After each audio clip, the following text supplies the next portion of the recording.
Hello दोस्तों, welcome to my smooth explain में। तो जैसा कि हमने फर्स्ट एपिसोड में देखा था, मोतियान ने अपना ब्लूबर्ड समन कर लिया होता है मैक्स को मारने के लिए। अब आगे मोतियान ने अपने ब्लूबर्ड से मैक्स पर अटैक कर दिया होता है, जिसके कारण मैक्स दूर जाकर गिरता है। ये देखकर चू वेंग को लगता है कि आज एल्डर काफी ज्यादा गुस्सा है किसी कारण, क्योंकि यह लड़का एक आउटर विलेज का कोई मेंबर होगा और इस पे इतना पावरफुल अटैक ये गलत हो रहा है। और हम मैक्स को देखते हैं जिसके सामने सिस्टम ओपन होकर कहता है कि मैं आपको सजेस्ट करती हूँ कि आप एमुलेट स्किल का यूज करके ये से भाग सकते हैं, क्योंकि यह लेडी आपसे बहुत ज्यादा पावरफुल है। लेकिन मैक्स कहता है कि मैं एक सबसे पावरफुल कल्टीवेटर बनना चाहता हूँ और मैं यहाँ से भागूंगा नहीं। और तभी वो फिनिक्स उस पर फिर से अटैक करने वाली होती है। अब ये सब देखकर मैक्स वहाँ से भागने में ही भलाई समझता है और वो अपने सिस्टम से कहकर इमुलेट स्किल एक्टिवेट करवा लेता है। अब एल्डर मोतियान मैक्स की टेक्निक को देखकर कहती है कि यह इसकी बहुत ही बेकार टेक्निक है, मैंने आज तक ये टेक्निक नहीं देखी।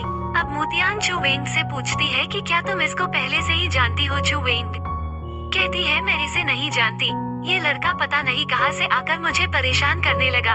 उसने मुझे सिर्फ इतना ही बताया कि वो एक गोबला है और वो एल्डर को बताती है कि लू यंग को भी इसी ने हराया था।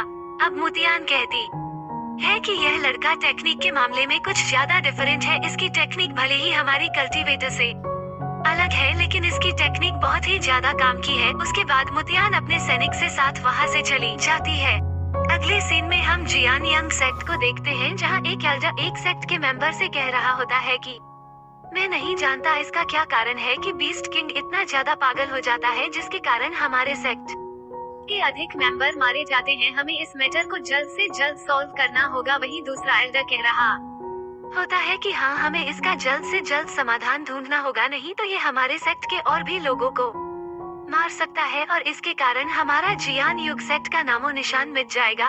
वहीं पर एक और लेडी होती है जो कि अर्थ स्टेज रेल्म के 8 लेवल पर होती है और वो कहती है कि क्यों ना हम इसका समाधान एल्डर मोतियान से पूछे। और इसकी यह बात सुनकर वो दोनों एल्डर हाँ में सर हिलाते हैं। तभी वहाँ पर मोतियान चू वेंग के साथ आ जाती है और वो आते ही अपने फादर के गले लग जाती है। मोतियान कहती है कि मैंने सब सुन लिया है, क्यों ना हम सभी सेक्ट के एल्डर को बुलाकर उस बीस्ट किंग को ट्रैप फॉर्मेशन बनाकर ट्रैप करने की कोशिश करें।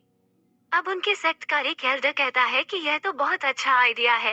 तभी ली यंग खड़ा होकर सेक्ट लीडर से कहता है मास्टर चू, मेरे फादर लिजी यंग सेक्ट के मास्टर है और हमारा लिजियान सेट भी इमोर्टल सेक्ट का मेंबर है, और आप चाहे तो हमारा सेक्ट फॉर्मेशन बनाने में आप सबकी मदद कर सकता है। लेकिन आपके सेक्ट का एक लड़के ने मुझे मारा है। लेकिन चू वेंग अपनी फादर के कान में धीरे से कहती है कि यह झूठ कह रहा है, ये जानता है कि वो लड़का हमारे सेक्ट का नहीं है। लेकिन फिर भी वो ली यंग से माफी मांगते हैं कि आपके साथ जो भी हुआ वो हमारे सेक्ट के अंदर हुआ है, तो हम उसे जल्द से जल्द ढूंढ निकालेंगे और उसको आपके हवाले कर।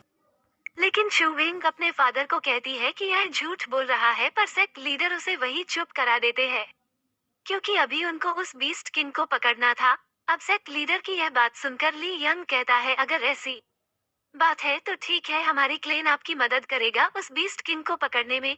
और यह कहते हुए वो वहाँ से चला जाता है। वहीं दूसरी सीन में हम मैक्स को देखते हैं जो एक तालाब के पास होता है, जहाँ मैक्स कहता है कि वाकई में एमुलेट स्किल बहुत अच्छा है, इसने मेरी आज जान बचा ली। नहीं और तभी मैक्स के सामने उसका सिस्टम ओपन होता है और वो मैक्स से कहती है आपके लिए एक जरूरी सूचना है, क्या आप उसे पढ़ना चाहते हैं? जिस पर मैक्स यस बटन पर क्लिक कर देता है। उसके बाद वो सिस्टम उसे डिवाइन कॉन्टिनेंट के बारे में बताती है। वो सिस्टम मैक्स को बताती है कि डिवाइन कॉन्टिनेंट के अंदर 10 रियलम है। फाउंडेशन बिल्डिंग रियलम उनमें से है जो सबसे नीचे आता है। इसके बाद वो सिस्टम एक एक कर मैक्स को सारे रियलम के बारे में बताता है, पर मैक्स को ये सारी इंफॉर्मेशन बेकार लग रही होती है और वो सिस्टम से कहता है कि क्या तुम मुझे ये थोड़ा और जल्दी नहीं बता सकती, मैं बोर हो रहा हूँ। उसके बाद वो सिस्टम ठीक वैसा ही करती है, वो काफी स्पीड से मैक्स को बताने लगती है। अब इतनी स्पीड से सिस्टम के बोलने से मैक्स को बिल्कुल भी समझ नहीं आ रहा होता। हालांकि यह सिस्टम मैक्स को कह रही होती है कि आपको टास्क कंप्लीट कर पॉइंट कमाने होंगे और उसी पॉइंट से मैक्स डिफरेंट टाइप के वेपन स्किल अनलॉक कर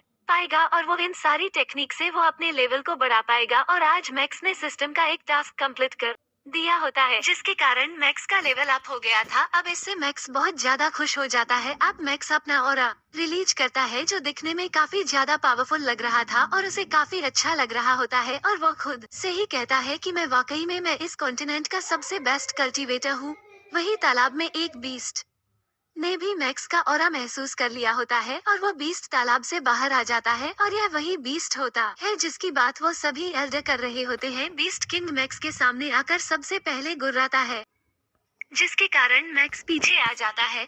बीस्ट किंग के गुर्राने से जियान यंग सेक्ट को भी पता चल जाता है कि बीस्ट किंग आ चुका है और वो सभी लोग घबरा जाते हैं। सेक्ट का एक मेंबर कहता है कि लगता है बीस्ट किंग फिर से गुस्सा हो गया है। उसके बाद सभी बीस्ट किंग की तरफ निकल जाते हैं और जैसे ही वो वहां आकर देखते हैं तो मैक्स को भागते हुए देखते हैं क्योंकि बीस्ट किंग उसके पीछे पड़ा होता है और वह भागते भागते कहता है कि तुम मुझे मत मारो, मेरे को मार के तुम्हारा पेट भी नहीं भरेगा, मैं तुम्हें इसे भी ज्यादा खाना खिलाऊंगा। अब मैक्स अपने सिस्टम से कहकर फिर से एमोलेट स्किल का यूज करने को कहता है, लेकिन वो सिस्टम उसे बताता है कि आप इसका यूज 24 घंटे के बाद कर सकते हैं, इसीलिए मैं आपको सजेस्ट करती हूँ कि आप कूपन का यूज करें। सिस्टम ये बात कह ही रहा होता है कि बीस्ट किंग इतने में मैक्स पर अटैक कर दिया होता है, जिसके कारण मैक्स काफी दूर जाकर गिरता है और वो पेड़ से टकरा जाता है और वो बीस्ट किंग अपने पाँव से उसे कुचलने ही वाला था। वहीं दूसरी तरफ सेक्ट लीडर बीस्ट किंग को रोकने को कहते हैं, लेकिन अब बीस्ट किंग ने अपना पाँव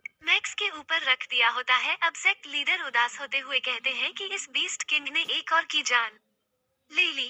तभी बीस्ट किंग के पाँव के नीचे से एक गोल्डन ऑरा निकलता है और यह मैक्स के अंदर से निकल रही होती है क्योंकि मैक्स ने कूपन का यूज कर लिया होता है, जिससे उसकी पावर अब बढ़ गई थी। वो हवा में फ्लाई करने लगता है और उसके बॉडी पर गोल्डन आर्म लग जाता है।